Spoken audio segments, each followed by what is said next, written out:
All right, joining me on the What's Bruin hotline, I have a wonderful guest. His name is Mark Schipper. He is a former Bruin alum, and we are proud of him for that. He runs Fifth Down College Football. That's fifthdowncfb.com.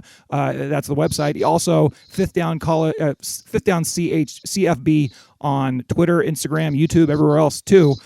Mark has this awesome project he's doing this fall. He's going to a game every week and trying to weave together a wonderful tapestry that'll turn into a book at some point about just college football, something that he knows and loves. Mark, thank you very much for joining the show tonight. How are you doing?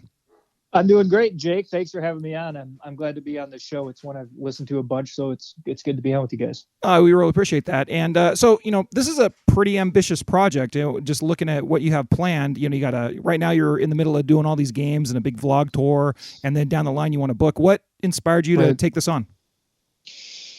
The inspiration, just pure love of college football. It's been a game I've just been involved with for so many years now, and it was really my first foray into football. I started playing football in third grade, and like many people who are into college football, I had a dad who liked college football. He went to the University of Iowa, and we had a lot of Iowa bric-a-brac around, mugs, old newspaper clippings, all this cool stuff. And I started watching the game on Saturdays, and it was just the most colorful, interesting, beautiful thing I'd seen. And I feel like I really learned about this country from college football, learning about places like Tallahassee and Gainesville, Florida, and Eugene, Oregon, and Corvallis, Oregon, and Palo Alto, and everywhere in between, Boulder, Colorado. So for me, college football took me around this country, and then I love the fall drama, the 3-4 month build up, the bowl season. So a love of this sport and an interest in history and this country I live in, the United States. So it became kind of a perfect project for me. No, there's no doubt about it. And it's funny too, because I grew up a pro football fan, growing up in LA with the Raiders and the Rams and all that stuff. And then, but as soon as I went to UCLA, college just became my number one obsession. And that completely resonates with me, what you're saying. Now, you named your project Fifth Down College Football. And of course, that's inspired by the infamous thing with Colorado where they got the fifth down on their national championship season. What drew you to that particular moment when you're deciding what to kind of plant your flag in as far as what you're naming your whole project about?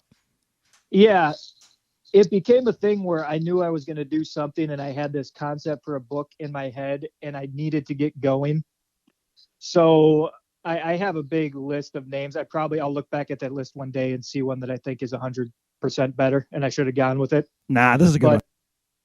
Yeah, this one has worked all right so far. And the thing I like about it is there's in other sports, there are things around, like in football, there's sort of the fifth quarter. In golf, there's the 19th hole, which is like the bar after you finish your round of 18. Yeah. And I kind of like the idea of the one more thing, the fifth down. So the game goes to 4. This is the fifth down. This is the thing you do afterwards. So, but when you think about fifth down, there's that famous play in college football history. And I was always very aware of that play, and Colorado has been a school that fascinated me for a long time. Its location, its uniforms, its history. Now that they're in the Pac-12, I think that's a very cool thing and a good fit. So I really kind of became wrote on that game and what happened. And when I introduced my newsletter for this project, the first article was writing about the fifth down game and what happened, and kind of giving people a lineage of where my name came from. Yeah, no, and that's a really nice article you have on that site. And in addition to different posts you're going to be doing about the different games you're going to this season, there's a lot of cool little features on there. And I'd just like to steer everybody to that, of course, fifthdowncfb.com. Now, as I said, you've already been to so many games in this season. We're not even halfway through, and you've got already just starting with UCLA and LSU at the Rose Bowl. We'll talk a little bit more about that later. But then you had the Arkansas's big kind of coming out party against Texas, where they blew them out before they go on to beat Texas A&M. You had then Arkansas losing to Ole Miss in a point where in a game where he had more than 100 points scored. Then you had I don't know, this might be a prisoner of the moment, but one of the coolest Red River shootouts to ever happen. I mean, you were there too, right? Yeah, it was. I don't think that's prisoner of the moment. That game had everything. That was unreal. And coming this year off of the third capacity stadium last year, and to get the full capacity State Fair and the jam-packed Cotton Bowl, and then you know how the game went. Texas way up, Oklahoma monster comeback with a freshman quarterback inserted in the game. They set several, I believe, series records in that game. So it was, I don't think it's prisoner of the moment. That was without doubt one of the great Red Rivers ever played. And the atmosphere inside the Cotton Bowl, the stadium itself was just excellent. I couldn't have asked for anything more at that game. No, that was terrific. You know, it's funny too. It just kind of occurs to me. We had that game happen a couple weeks ago, and then this last week, when you had in the floor, it was. What was the game where the quarterback had one down to win the game and he ended up running out of bounds? Instead of throwing into the end zone, he ran out of bounds at like the 20-yard line. But that was Tennessee Ole Miss. Yeah, Tennessee Ole Miss, right? It's funny, like within a week or two, we've seen like the greatest finish of a game off of one play, and then the and the worst that football has to offer. That's pretty good. That's classic. That's archetypal college football. Yeah, right? Exactly. It's the craziest game ever created. No doubt about it, man. So, of all the trips, I don't want you to, pick. What's been your favorite trip so far? Yeah, this is a Sophie's choice moment for me. This Certainly. is picking between my babies. They've all been incredibly good for different reasons. The week one, I was back in Los Angeles. It was the first time I'd been back at UCLA since I think 2012. So, oh wow, it was great to be back there. And at the Rose Bowl, getting to Fayetteville for the first time was an extremely interesting trip. It's a true college football town. I've been to Norman twice, and Norman, Oklahoma has some of the coolest people I've ever encountered, and I've had some of the most fun I've had at college football games in Norman. And then Baton Rouge as well last week. It's just a fun town. Tuscaloosa, major town. I really can't pick a favorite one. I can say that so far the games I've picked have been everything I've needed out of college football for this book. It's like the college football gods, knock on wood, have favored this project for me this year. No, there's no doubt. And you've really lived, already you've kind of gone through just in this young season, a lifetime of a lot of college football fans, like all of their bucket list trips. So, and you have so much more to come too. One of the cool things I saw, you have it posted on your site, but a nice interview with national title and Super Bowl winning coach legend Barry Switzer. What's it? And you were talking to him in front of the Switzer Center. Switzer Center, yeah. What's it like talking to a legend like that in front of a building that's actually named after him? Yeah, kind of surreal. The night before I'd been out, I went and got dinner somewhere, and I wasn't. It actually turned out the day before was Barry Switzer's birthday. He had told me during a previous interview we could set something up, but he didn't know when I was coming into town it was going to be his birthday. So I didn't hear from him that whole day. I went out to get some dinner. I ended up driving back home past the Switzer Center, and I thought to myself, I wonder if that's weird for Barry Switzer to live in Norman and to sort of drive past a building with his name on it every day. Like, does he get anxiety about that? Is he proud of that? What does that feel like to him? And the next morning, he called me and said, sorry, I had a bunch of, he's funny. He cusses and stuff. He's got a very funny way of talking, but he said, I had a bunch of bull crap to do yesterday because of my birthday. They put me in a golf cart and drove me around. But what do you say we go meet in front of the Switzer Center and we'll do this thing you want to do? And I thought, well, that's just perfect.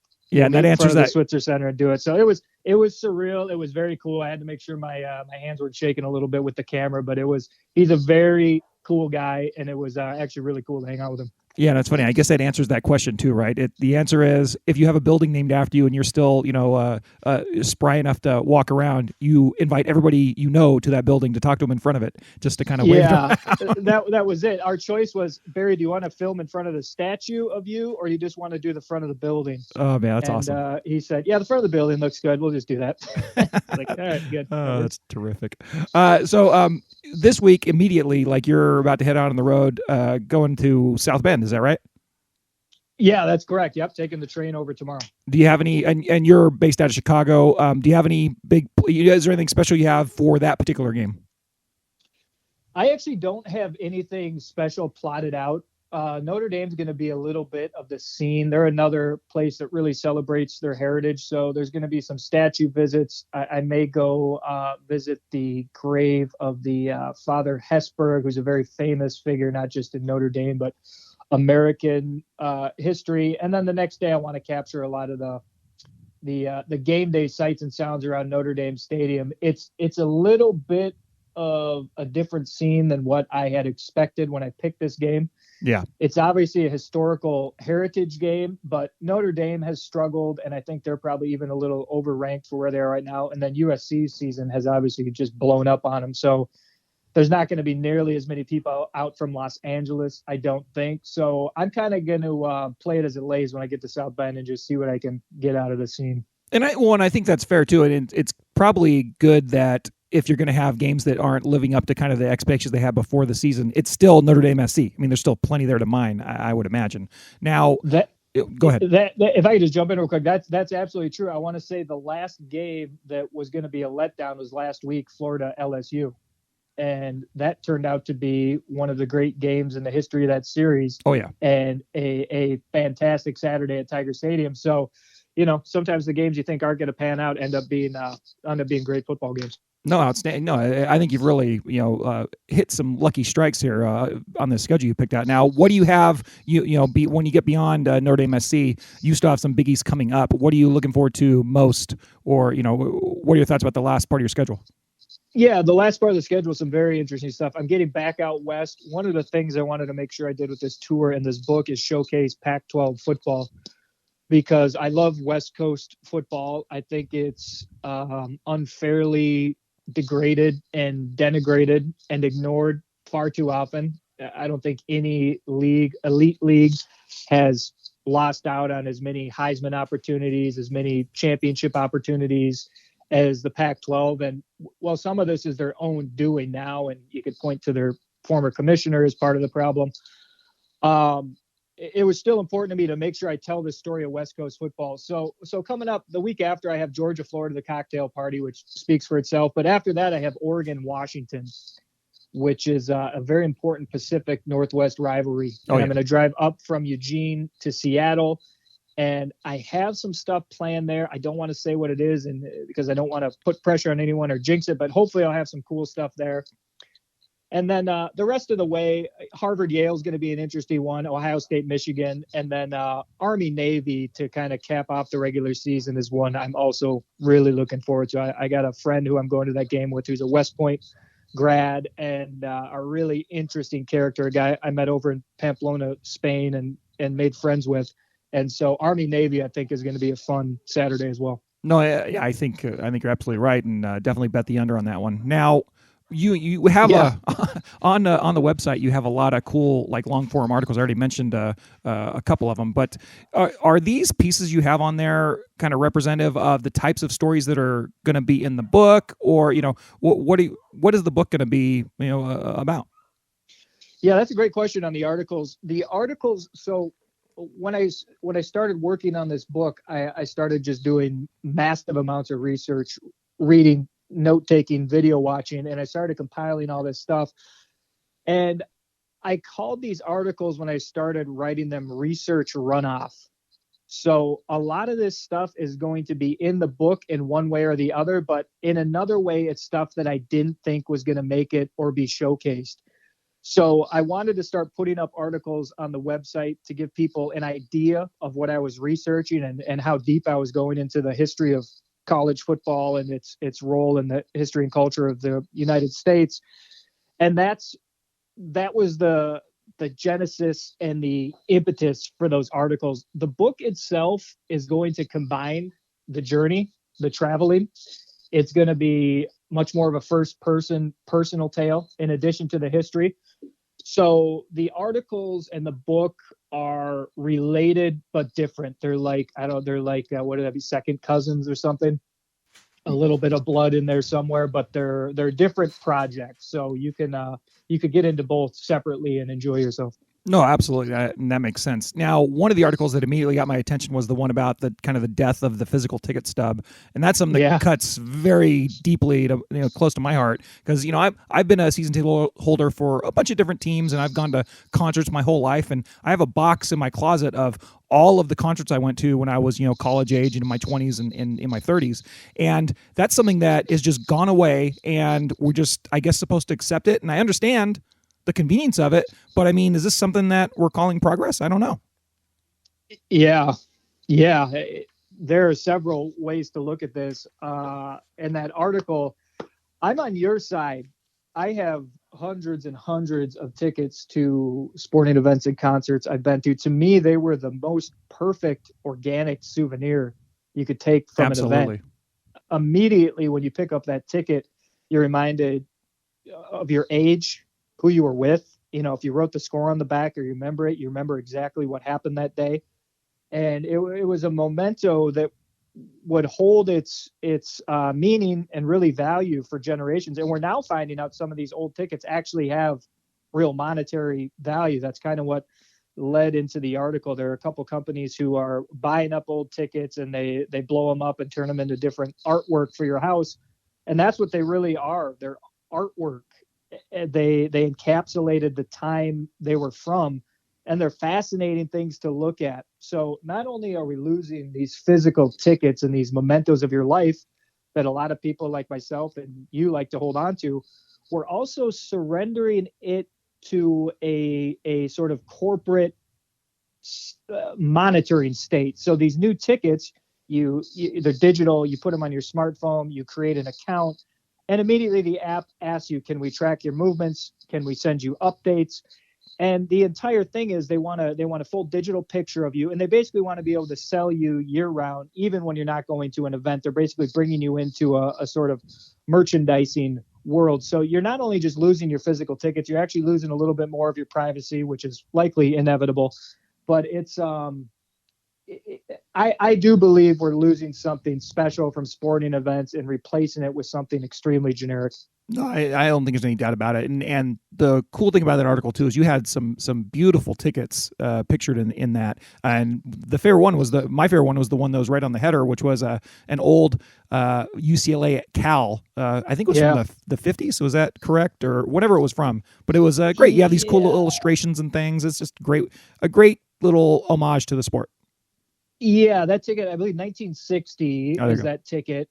And that it's a perfect example. It's the Cal Bear being the big older brother. The UCLA Bear looks like the old Cub nickname they tried to lay on UCLA, and the Cal Bears, leading him into a bear trap. Yeah. And it's this terrific, very cool cartoon. And it's basically a timeless little piece of art. It still looks fantastic. So yeah, you're replacing that with a screenshot of your phone with no picture and just the name of your row and seat. And I guess you can print that out in your printer on an 8x12 and shove it in a drawer somewhere, but not nearly as cool. No, not nearly as cool. So, we're bringing it. We've talked about all the travels you're doing across the country, but let's bring it back home to Westwood, the Bruins, the Rose Bowl.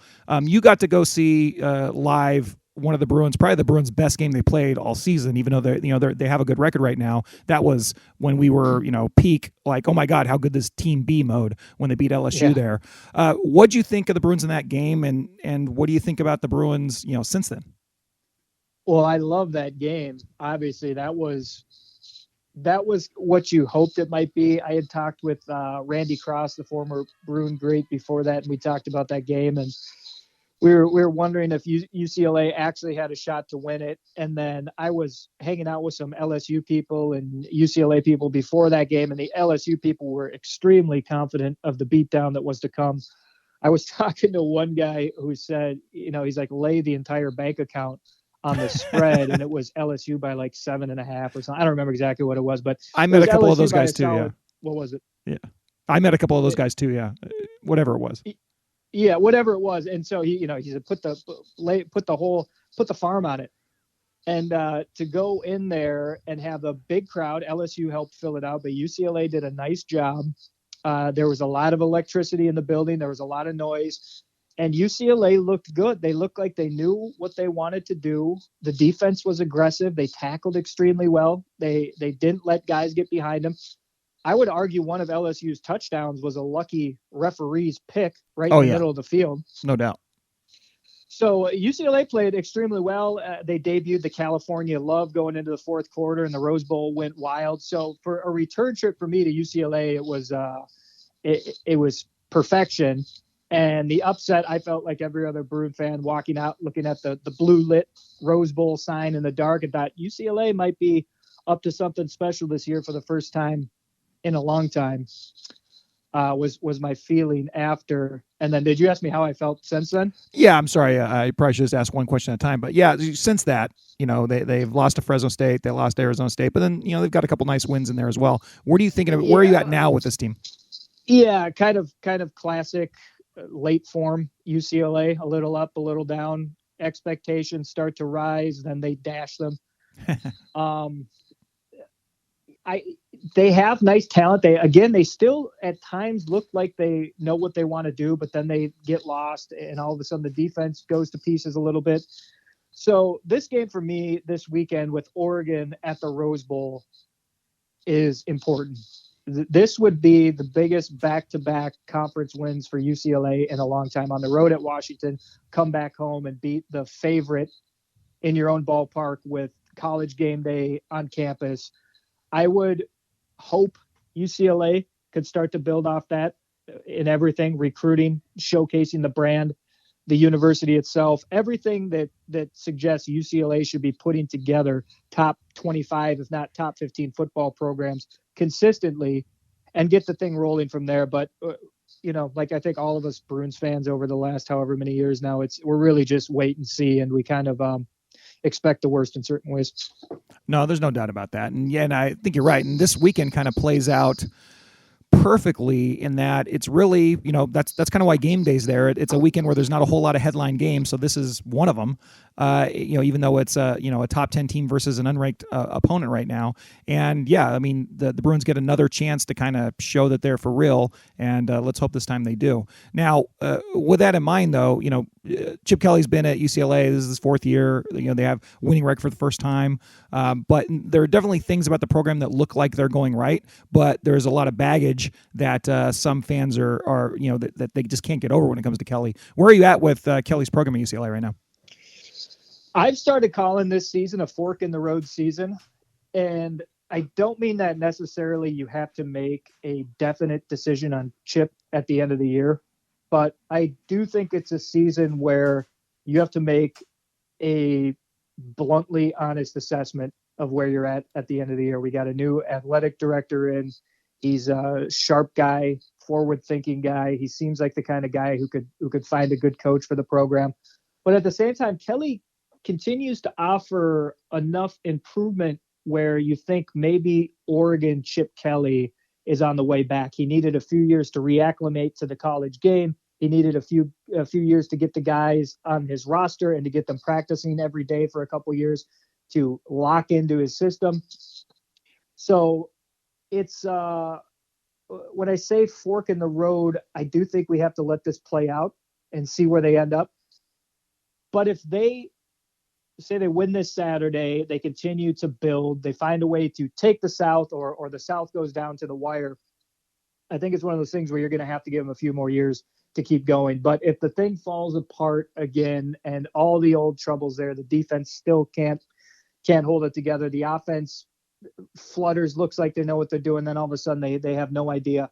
I think you have to start looking towards the future. So it's really the fork in the road, I think, is the best analogy for me. Which horizon you're going to start looking down at the end of this year? No, I think that's very fair and absolutely states it perfectly. Now, I often find myself just one more question about UCLA for you, but I often find myself in the position of arguing against people about UCLA's football legacy, like basically saying, my argument is that they have a proud football tradition, but usually you're arguing against someone who's throwing how good UCLA basketball has historically been in your face, or how good SC across town those jerks over there are. But right. I'm of the opinion that UCLA has a pretty proud football legacy that goes back quite a long way, and there's a lot of success there. And even the last 20 years have been nothing to really write home about. There's a lot there, and I think being a Bruin and writing a book about college football, where do you stand on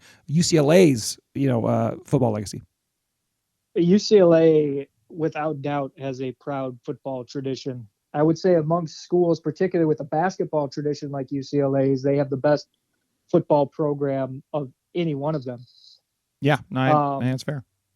UCLA has gone through multiple decades where they were a top 10 football program in the country. They've put so many players in the NFL. They've had so many players win Super Bowl rings.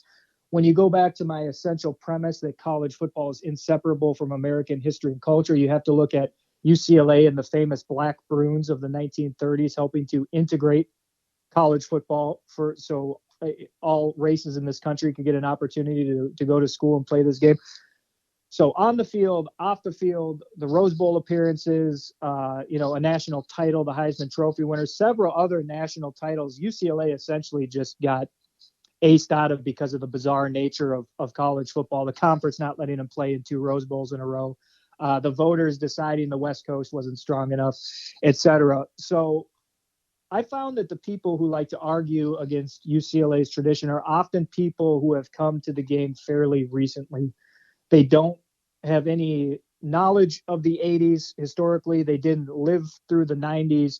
And they've only looked at UCLA since, 2001, 2002, whatever it is, which from their point of view is fair. UCLA Absolutely. has struggled for longer than anybody imagined they would struggle. I would say it's the longest stretch of mediocre UCLA football in their history.